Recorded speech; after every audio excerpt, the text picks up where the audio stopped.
নমস্কার, আমি মৌমিতা।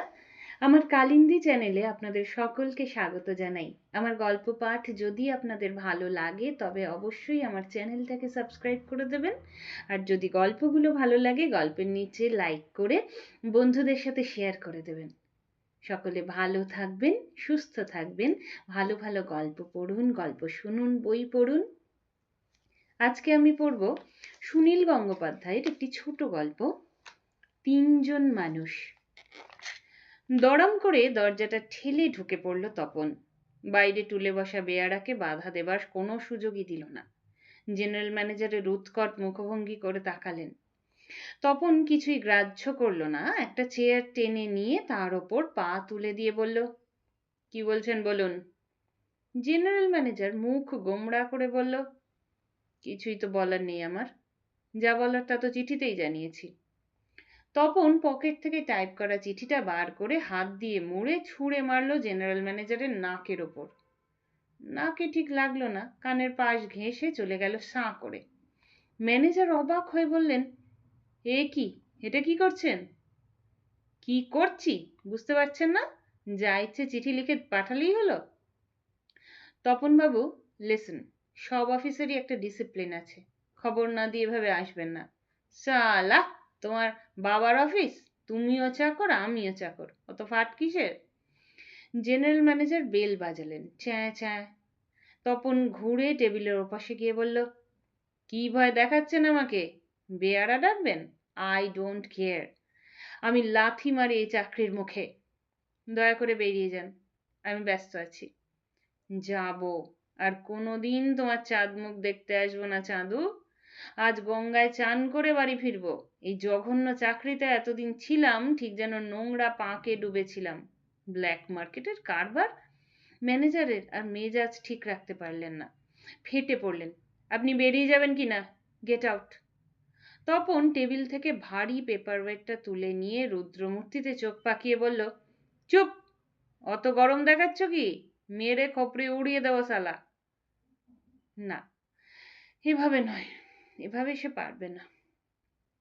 রামচাঁদ জিজ্ঞেস করল, কোথায় যাবেন বাবু? তপন গম্ভীরভাবে উত্তর দিল, জেনারেল ম্যানেজারের সঙ্গে দেখা করতে। রামচাঁদ আরো কি যেন বলতে গেল, তপন তাকে ভ্রুক্ষেপ করল না। তপন ভেতরে ঢুকে গেল। জেনারেল ম্যানেজার একবার চোখ তুলে তপনকে দেখেই আবার কাজে মন দিলেন। সেই অবস্থাতেই বললেন, ইয়েস স্যার, আপনার চিঠি পেয়েছি। কি বলবেন বলুন, কিন্তু উত্তরটা আপনাকে লিখেই জানাতে হবে। আপনার নামে সিরিয়াস চার্জ। তপন এর আগে কোনোদিন জেনারেল ম্যানেজারের মুখের দিকে চেয়ে কথা বলার সাহস পায়নি, কিন্তু আজ তার কোনো ভয় নেই। তপন নির্লিপ্ত গলায় বলল, স্যার, আমার উত্তরটা খুব ছোট। আমি শোকজের কোনো কারণ দেখাবো না, আমি চাকরি ছেড়ে দিতে চাই। জেনারেল ম্যানেজার সহজে কিছুতেই অবাক হন না, তবুও এবার একটু অবাক না হয়ে পারলেন না। এ যেন কোনো নেংটি ইঁদুর বেড়ালকে কামড়াতে এসেছে। চাকরি ছেড়ে দিতে চান? ওয়েল, আর কোথাও চাকরি পেয়েছেন? না। তবে এমনিই ছেড়ে দেবো? বাহ, বেশ ভালো কথা। আপনার সাহস আছে বলতে হবে। সাহসের প্রশ্ন নয়, বিবেকের প্রশ্ন। পেটের দায়ে চাকরি করতে হয়, কিন্তু প্রত্যেক মাসে মাইনে নেবার পর নিজের ওপর ঘৃণা আসে আমার। তপনবাবু, এখন আমি একটু ব্যস্ত আছি। যতই ব্যস্ত থাকুন, আপনাকে শুনতেই হবে। মাসের পর মাস ভেবে আমি চাকরি ছাড়ার সিদ্ধান্ত নিয়েছি। সিদ্ধান্তটা নিয়ে দারুণ আনন্দ হচ্ছে। পৃথিবীতে আর কারুকে আমি ভয় পাই না। এর আগে মাসের পর মাস আমার মন খারাপ থাকতো, কিছুতেই অফিসে আসতে ইচ্ছে করতো না। আমাদের অফিসটা কি, শুধু চুরি চুরির কারবার। 2 রকম খাতা দেখিয়ে লাখ লাখ টাকা ফাঁকি দিচ্ছেন সরকারকে, দেশের ক্ষতি করছেন আপনারা। তপনবাবু, এসব লেকচার কি এখানে না দিলেই নয়? চুপ করুন, আমাকে বলতে দিন। বেবি ফুডের দাম বাড়াবার জন্য আপনারা ইচ্ছে করে বাজার থেকে 2 সপ্তাহের জন্য বেবি ফুড উধাও করে দিলেন। ব্যাপারটা মোটেই ওরকম নয়, অনেক কমপ্লিকেটেড ব্যাপার। আমি সব জানি। আপনাকে একটা অনুরোধ করছি, আপনিও তো এখানে চাকরিই করেন। কত আর মাইনে পান? বড়জোর 2000 কি 2500। তবু আপনি এই চোরা কারবারি মালিকের স্বার্থে দেশের এই ক্ষতি করছেন। হাজার হাজার শিশু যখন না খেয়ে থাকে। জেনারেল ম্যানেজার এবার বেল বাজালেন, চ্যাঁ চ্যাঁ। তপনের সারা শরীরটা সজাগ হয়ে উঠল। কোনো অপমান করলে সে আজ সহ্য করবে না। রামচাঁদ ঘরে এসে দাঁড়ালো। জেনারেল ম্যানেজার একবার তপনের মুখের দিকে একবার রামচাঁদের মুখের দিকে চোখ ফেললেন, তারপর বিরক্তভাবে বললেন, এক গ্লাস জল নিয়ে এসো। রামচাঁদ চলে যাবার পর জেনারেল ম্যানেজার বললেন, আপনার ডিসচার্জ অর্ডার কালই পেয়ে যাবেন। যা পাওনা টাওনা আছে সামনের সপ্তাহে ক্যাশিয়ারের কাছ থেকে বুঝে নেবেন। এবার আপনি আসুন। না, আমার আরো কথা আছে, কিন্তু আমার শোনার সময় নেই। আপনাকে বেয়ারা ডেকে বার করে দেওয়া হোক সেটা চান? Don't force me to do that. আপনি আপনি এমনই একটা নুইসেন্স ক্রিয়েট করেছেন।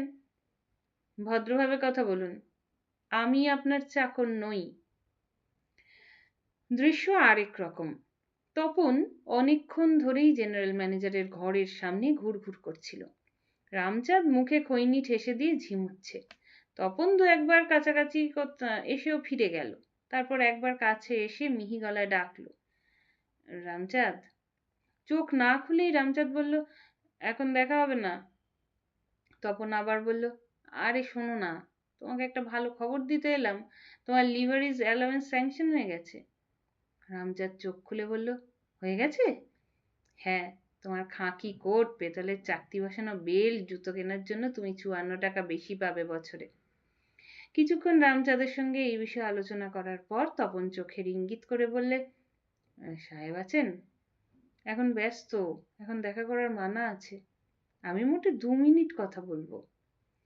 ভেতরে ঢুকে ২ মিনিট তপনকে চুপ করে দাঁড়িয়ে থাকতেই হলো। বড় সাহেব গভীর মনোযোগ দিয়ে কি একটা ফাইল পড়ছেন। তপনের উপস্থিতি যে টের পেয়েছেন তিনি, তাও মনে হয় না। তপন এক পা আরেক পায়ের বদলে দাঁড়িয়ে রইল কিছুক্ষণ নিঃশব্দে। তারপর খুব নিচু গলায় বলল, স্যার। স্যার? দাঁড়িয়ে আছেন কেন? বসুন, আমি এই কাজটা সেরে নিই। জেনারেল ম্যানেজার তাকে বসতে বলেছেন। এটা কি তপন একটা সৌভাগ্যের সূচনা বলে মনে করল। সন্তর্পণে বসল। দৃষ্টি টেবিলের কাঁচে নিবদ্ধ। এদিক ওদিক তাকালে চঞ্চলতা প্রকাশ পায়, কিন্তু চুরুটটা আবার জেলে। এক মুখ ধোয়া ছেড়ে বড় সাহেব বললেন, হ্যাঁ বলুন, কি ব্যাপার? তখন আরো কিছুক্ষণ টেবিলের কাছের দিকেই চেয়ে থাকে, তারপর মুখ তুলল। মুখখানা সামনের দিকে ঝুঁকিয়ে দিয়ে বলল, স্যার, এবারকার মতো যদি আপনি দয়া না করেন। কি ব্যাপার? কিসের দয়া? স্যার, ওই সেদিন সেই চিঠি পরশুদিন পেয়েছি। ওহো, আপনার কাছে তো শোকজের চিঠি গেছে, তাই না? উত্তর দেননি কেন? ৪৮ ঘন্টার মধ্যে উত্তর দেওয়ার কথা ছিল। সেই ব্যাপারেই আপনার পরামর্শ চাইতে এলাম। কি লিখবো? পরামর্শ দেওয়ার তো কিছু নেই। এবার আপনার চাকরিটা আর কিছুতেই রাখা যাবে না। আমি অনেক চেষ্টা করেছি, কিন্তু অনবরত কাজে ভুল করবেন, দরকারি জিনিস হারিয়ে ফেলবেন, তাছাড়া বিনা নোটিশে হঠাৎ হঠাৎ ডুব মারবেন ২-১ সপ্তাহ। কোম্পানি আর কত সহ্য করবে বলুন? স্যার, আমার অসুখ করেছিল, তাই আসতে পারিনি। প্রত্যেক মাসে যদি ৮-১০ দিন করে আপনার অসুখ হয়, তাহলে চাকরি ছেড়ে ভালো করে চিকিৎসা করান আগে। চাকরি ছেড়ে খাবো কি? বাড়িতে অনেকগুলো লোক, আমার বাবা রিটায়ার করেছেন। কিন্তু না খাটলে কি খাওয়া যায়? কাজ করবেন না, তাও আপনার চাকরি থাকবে? কত বেকার ছেলে হন্যে হয়ে আছে, তাদের কারোকে চান্স দিলে। না তপনবাবু, আমি মন ঠিক করে ফেলেছি। আপনাকে এখানে আর রাখা যাবে না, অন্য জায়গায় চেষ্টা করুন। আমার অবস্থাটা একবার ভেবে দেখুন স্যার। এখন চাকরি গেলে সবাই মিলে না খেয়ে মরবো। মাত্র ১ বছর আগে বিয়ে করেছি। ইয়াং ম্যান, বিয়ে করেছেন, সেই জন্যই তো আপনার আরো মন দিয়ে কাজ করা উচিত। তা নয় আপনি ১ বছর স্ত্রীকে নিয়ে হনিমুন করবেন আর কোম্পানি আপনাকে টাকা দেবে। তা তো হয় না। স্যার, আমার বউয়ের অসুখ। You are a hopeless liar. গত মাসেই তো আপনিও আপনার স্ত্রীকে মেট্রোর সামনে দেখলাম। আপনি আলাপ করিয়ে দিলেন দিব্যি স্বাস্থ্য, আর এখন বলছেন তার অসুখ। ওর অসুখ বাইরে থেকে বোঝা যায় না স্যার। বুঝেছি। আপনাদের ইউনিয়নের লিডারও স্বীকার করেছেন আপনি একজন ওয়ার্থলেস ওয়ার্কার। সে ওরা বলবেই, কারণ আমি ইউনিয়নের কোনো মিটিংয়ে যাই না। যাক, তা নিয়ে আমার মাথা ঘামাবার দরকার নেই। I am sorry তপনবাবু, I can't help you. আমি ফাইনাল সিদ্ধান্ত নিয়ে ফেলেছি, আপনার ডিসচার্জ লেটার অলরেডি টাইপ হয়ে গেছে। তপন কাঁপতে কাঁপতে উঠে দাঁড়ালো। মুখখানা ফ্যাকাশে রক্তশূন্য। আচমকা টেবিলের এপাশে এসে বড় সাহেবের হাত চেপে ধরে বলল, স্যার আমাকে বাঁচান, আমাকে আরেকটা চান্স দিন। আরে আরে কি মুশকিল, এরকম করবেন না, আমিও তো কোম্পানির মাইনে নিচ্ছি, আমাকে কোম্পানির ইন্টারেস্ট দেখতে হবে। স্যার সবাই জানে আপনি খুব ভালো, আপনি আমাকে এরকম ভাবে মেরে ফেলবেন না, এই বাজারে আর কোথাও চাকরি পাবো না, না খেয়ে মরবো, আর একটিবার অন্তত চান্স দিন। চান্স দিলেও কি আপনি শোধরাবেন? একবার অন্তত দিয়ে দেখুন, আর যদি কখনো আমার কোনো কাজে ভুল করি। ঠিক স্যার, আমি হাত জোর করে আপনার সামনে বলে যাচ্ছি, আর কোনোদিন কারোর চাকরি খেতে আমারও ভালো লাগে না, কিন্তু কোম্পানি তো দয়া ধর্ম দেখিয়ে টিকে থাকতে পারে না। ঠিক আছে, দিন, চিঠিটা দিন। তপন তার পকেট থেকে চিঠিটা বার করে দিল। জেনারেল ম্যানেজার তার উপর লাল পেন্সিলে খসখস করে কি লিখে দিলেন সেটা দেখে তপনের চোখ মুখ আনন্দে উদ্ভাসিত হয়ে গেল।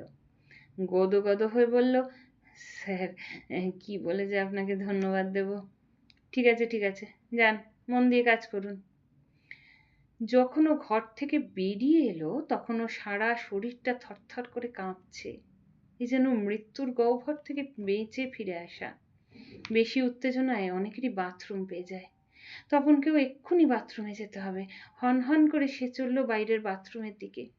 যাবার সময় সারা পথ সে থু থু করে থুতু চেটাতে চেটাতে যাচ্ছে। তার মুখে যেন অনন্ত থুতু জমেছে, অনবরত ফেলেও ফুরোচ্ছে না।